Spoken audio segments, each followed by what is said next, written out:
பற்பல அடையாளங்களால் பிளவுபட்டு போகிறது மனிதகுலம். இது ஒன்று சேர என்ன வழி? இவற்றின் இணைப்பு மையம் எது? சத்குரு அவர்கள் தன் தெளிந்த ஞானத்திலிருந்து தருகிற விளக்கங்கள் உங்களுக்காக. மனிதகுலம் அவர்களை மனிதர்கள் என்று சொல்வதில்லை, மாறாக அவர்களை இந்தியர்கள், அமெரிக்கர்கள், அரேபியர்கள் என்று இன்னும் பலவாக சொல்கிறோம். இதில் தவறில்லை. ஒரு வகையில் பார்த்தால் ஒரு தேசம் என்பது மனிதகுலத்தின் ஒரு பெரும் பகுதி. நலவாழ்வு பற்றி அவர்களிடம் நாம் பேச முடியும். ஆனால் அந்த வகையில் அதில் ஒன்றும் தவறில்லை. ஆனால் அதே நேரத்தில் இந்த தேசம், இனம், பழங்குடி, மதம், ஜாதி அடையாளங்களை மனிதகுலத்தின் உச்சபட்ச அடையாளமாக எடுத்துக்கொள்ளும் போது ஒரு பெரிய தவறை நாம் செய்கிறோம். இதற்கென்று நாம் பெரும் விலையை வேறு கொடுத்திருக்கிறோம். கடந்த சில 100 அல்லது 1000 ஆண்டுகள் நிறைய ரத்தம் சிந்தி இருக்கிறோம், நிறைய பேதம் ஏற்பட்டிருக்கிறது. எல்லாவற்றையும் விட பல விதங்களில் நாம் பிளவுபட்டிருக்கிறோம். 3 அடிப்படை அம்சங்கள் அல்லது செயல்முறைகள் மூலம் நாம் இந்த அடையாளங்களை அல்லது அம்சங்களை நமக்குள் வடிவமைக்கின்றோம். ஒன்று கல்வி, பொருளாதாரம், அப்புறம் ஆன்மீகம். இவை 3மே பிளவுபடுத்தும் செயல்முறைகள் ஆகிவிட்டன. நம் குழந்தைகளுக்கு நாம் கல்வி போதிக்கிற முறை நம்மை அடையாளங்களை சிறு அடையாளங்களோடு ஈடுபடுத்தி நம்மை முழுமையாக பிளவுபடுத்தி நிற்கிறது. நாம் பொருளாதாரத்தை நடைமுறை செய்வதும் மனிதர்களை பிளவுபடுத்துகிறது. நம்முடைய ஆன்மீகம் பிளவுபடுத்துவதில் பெரும் சக்தியோடு திகழ்கிறது. இதை எப்படி நாம் சரி செய்வது? கல்வி என்று வரும்போது ஏறக்குறைய ஒரு 150-200 ஆண்டுகளுக்கு முன்னால் இந்த ஒரே மாதிரியான கல்வி முறை தொடங்கியது. அநேகமாக எதிர்காலத்தில் நாம் இந்த ஒரே விதமான கல்வியை திரும்பி பார்த்தால் அதுதான் மனிதர்களை பெரிதும் பிளவுபடுத்தியது என்பதை நாம் உணர்வோம்.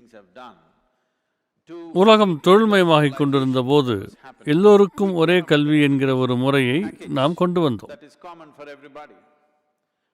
இதன் விளைவாக ஒவ்வொரு மனிதருக்குள்ளும் இருக்கும் தனிப்பட்ட திறமைகளும் மேதமையும் கணக்கில் கொள்ளாமல் ஒரு பொதுவான முறையை கொண்டு வந்து அந்த பொருளாதார நடவடிக்கைகளில் எல்லோருக்கும் பொருத்தமான தயாரிப்புகள் போல மனிதர்கள் உற்பத்தி செய்யப்பட்டார்கள்.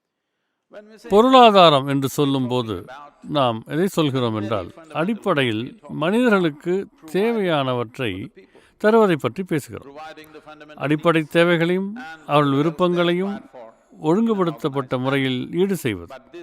ஆனால் இன்று அது எப்படி வளர்ந்து விட்டதென்றால் பொருளாதாரத்தை தவிர எதை பற்றியும் யாரும் பேசுவதில்லை.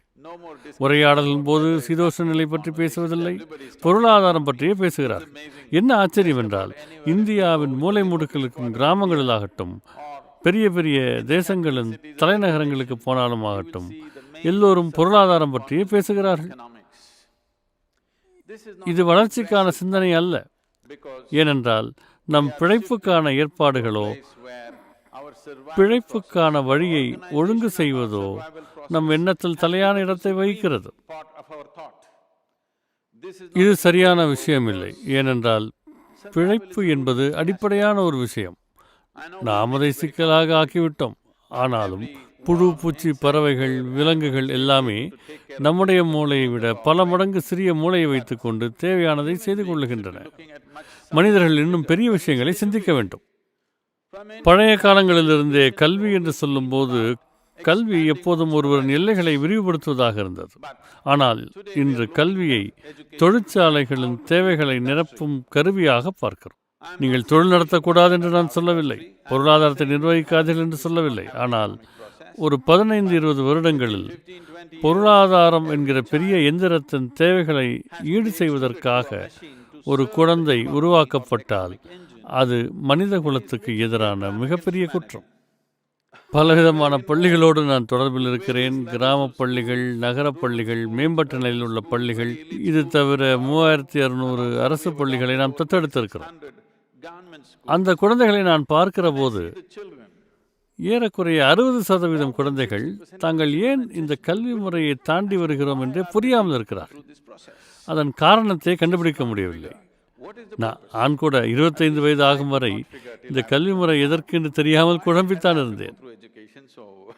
நான் அதிகம் கல்வி முறையில் இல்லை என்றாலும் கூட அதன் நோக்கம் என்ன என்றால், உங்களுக்கான நோக்கத்தை யாரோ ஒருவர் உருவாக்கி இருக்கிறார். வாழ்க்கையின் நோக்கம் என்பது ஒரு உயிர் தன்னை முழுமையாக வெளிப்படுத்த வேண்டும்.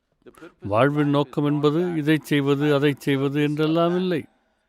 இந்த பூமியில் உள்ள ஒவ்வொரு உயிரும் வாழ்வை முழுமையாக வாழ முயற்சி செய்கிறது. மனிதனுக்கும் அதுதான் லட்சியம். ஆனால் இப்போது முழுமையாக வாழ்வதற்கான இயக்கம் என்பது பொருளாதார தன்மையில் மட்டுமே வெளிப்படும் விதமாக ஆகிவிட்டது. இது ஒன்றுதான் வழியா? இந்த உலகத்தில் நீங்கள் பொருட்படுத்தப்பட வேண்டும் என்றால் பொருளாதாரத்தில் நீங்கள் வெற்றி பெற வேண்டும். இந்த விதமான கல்வி மனிதனின் மேதமையை அழித்துவிடும். புதியதாகவோ அற்புதமாகவோ எதுவும் நடக்காது. எல்லாவற்றையும் எப்படி பயன்படுத்துவது என்றுதான் பார்க்க. கல்வியின் நோக்கம் எப்படி ஆகிவிட்டது என்றால், நம் குழந்தைகளுக்கு எல்லாவற்றோடும் எப்படி இருப்பது என்று சொல்லித் தருவதில்லை, தனக்குள் எப்படி எல்லாவற்றையும் பார்ப்பது என்று சொல்லித் தருவதில்லை, எப்படி மற்றவற்றை பயன்படுத்துவது என்றுதான் சொல்லித் தருகிறோம். நம் கல்வியின் நோக்கமே துரதிருஷ்டவசமாக நம் அறிவியல் பற்றிய எண்ணம் கூட இப்படி ஆகிவிட்டது. ஒரு சிறு அணுவிலிருந்து மொத்த பிரபஞ்சம் வரை அதை எப்படி பயன்படுத்துவது என்று பார்க்கிறோம். இன்றைக்கு செவ்வாய் கிரகத்தில் இருக்கிற தாதுக்கள் பற்றி ஆராய்ச்சி செய்கிறார்கள். இருக்கிற இந்த பூமிக்கு எவ்வளவு சேதம் செய்திருக்கிறோம். இந்த பூமியில் ஒழுங்காக வாழத் தெரியாமல் வேறு எந்த கிரகத்திலேயும் நாம் கால் வைக்கக்கூடாது என்னை கேட்டால்.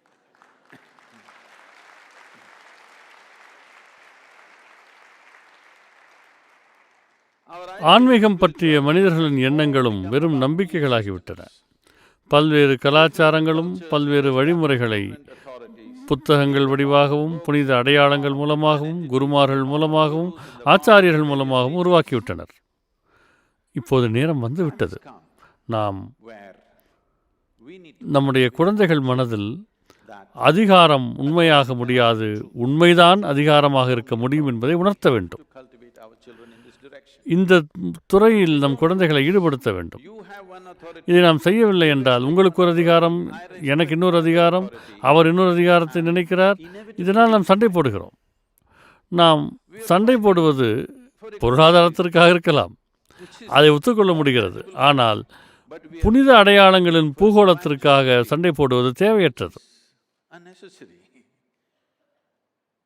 குறைந்தபட்சம் இந்த ஒரு புரிதலை ஏற்படுத்திக் கொள்ளுங்கள். இதை நாம் உணர்ந்தால் போதும். நம்முடைய வாழ்வில் எது நமக்கு தெரியுமோ தெரியும், எது நமக்கு தெரியாதோ தெரியாது. அப்போதுதான் கல்வி நிகழும். உண்மையான கல்வி அப்போதுதான் நிகழும். இப்போதைக்கு எப்படி இருக்கிறது என்றால், நாம் என்ன செய்தாலும் அதை வெறுமனே நம்புகிறோம். நீங்கள் ஒன்றை நம்புகிறீர்கள், இன்னொருவர் வேறொன்றை நம்புகிறார், மோதல் ஏற்படுகிறது. உலகின் எல்லா மோதல்களும் நல்லதுக்கும் தீர்வதற்கும் எதிர் என்று சொன்னாலும் கூட உண்மை என்னவென்றால், ஒரு மனிதனின் நம்பிக்கைக்கும் இன்னொரு மனிதனின் நம்பிக்கைக்கும் தான் இப்பொழுது எல்லை இல்லாமல் சண்டைகள் நடந்து கொண்டிருக்கின்றன. மதத்திற்கோ எதற்கோ நாம் ஏன் முதிர்ச்சி அடைவதில்லை? அடுத்த 20 ஆண்டுகளுக்குள் இந்த மொத்த உலகமும் ஏன் இந்த புரிதலுக்கு வரக்கூடாது?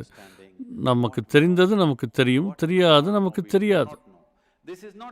இது நடக்காமைக்கு காரணம், குழந்தைகளுக்கும் பெரியவர்களுக்கும் எனக்கு தெரியாது என்பது ஒரு பெரிய வாய்ப்பு என்று நாம் சொல்லித்தரவில்லை. எனக்கு தெரியாது என்பதை நீங்கள் பார்த்தால்தான் அறிய வேண்டும் என்கிற தேடல், அந்த தீவிரம் ஒரு வாய்ப்பாக மலரும், உண்மையாகவும் மாறும்.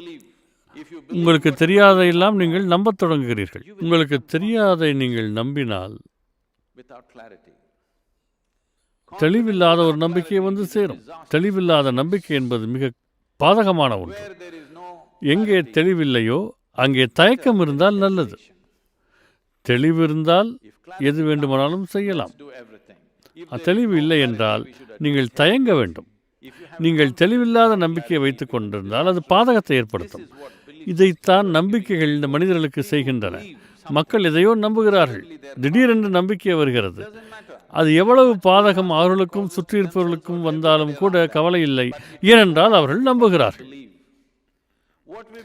நீங்கள் நம்புவதென்பது உளவியல் சார்ந்த உண்மைதான். ஆனால் நீங்கள் வாழ்வியல் உண்மைக்கு அது சம்பந்தம் இல்லாமல் இருக்கலாம். கல்வி என்பது உங்கள் புரிதலின் எல்லைகளை விரிவாக்கக்கூடிய ஒன்று.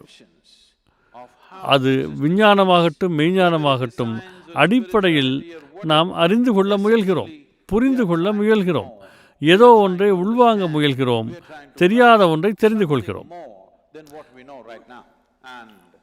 இந்த தேடலுக்கு படைப்பு என்ன என்று பார்ப்பதற்கு இன்னும் 10 லட்சம் ஆண்டுகள் செலவிட்டாலும் நாம் படித்து கொண்டேதான் இருப்போம், கற்றுக்கொண்டிருப்போம். இதுதான் நம் புரிதலின் இயற்கை என்று பார்க்கிற போது இதுதான் இருப்பினுடைய இயற்கையும் கூட. இங்கே நம்பிக்கைக்கு இடமே இருக்கக்கூடாது, வெறும் கற்பனைகளுக்கு இடம் இருக்கக்கூடாது. கல்வி எந்த முறையில் செயல்பட வேண்டும் என்றால் தேடல் ஊக்குவிக்கப்பட வேண்டும். ஒவ்வொரு மனிதனும் தேடல் மிக்கவராக மாற வேண்டும். இந்த தேடலுக்கான அடிப்படை தகுதி என்பது நான் கற்றது கைமண் அளவு, கல்லாதது உலகளவு என்று அறிந்து கொள்வது. யோக மரபை பொறுத்தவரையில் ஒரு முறை இருக்கிறது. நாம் நம் அறியாமையோடு தான் நம்மை அடையாளப்படுத்துகிறோம், அறிவோடு அல்ல. ஏனென்றால் நான் அறிந்திருப்பவையும் நீங்கள் அறிந்திருப்பவையும் 2 எல்லைகள். அறிவு எல்லை உருவாக்குகிறது, அறியாமை எல்லையற்றது. உங்களை உங்கள் அறியாமையோடு அடையாளப்படுத்தினால் நாம் எல்லோரும் ஒன்றாக இருப்போம். ஆனால் அறிவோடு அடையாளப்படுத்தினால் நீங்கள் ஒரு தீவில் இருப்பீர்கள், நான் ஒரு தீவில் இருப்பேன். தீவுகள் ஒருபோதும் சந்திப்பதே இல்லை. அறிவு, நீங்கள் என்ன அறிந்திருக்கிறீர்கள், என்ன புரிதல் இருக்கிறது, என்ன புரிந்து கொண்டிருக்கிறீர்கள் என்பது மதிப்பிற்குரியது. ஆனால் படைப்போடு ஒப்பிட்டால் மிகவும் சிறியது.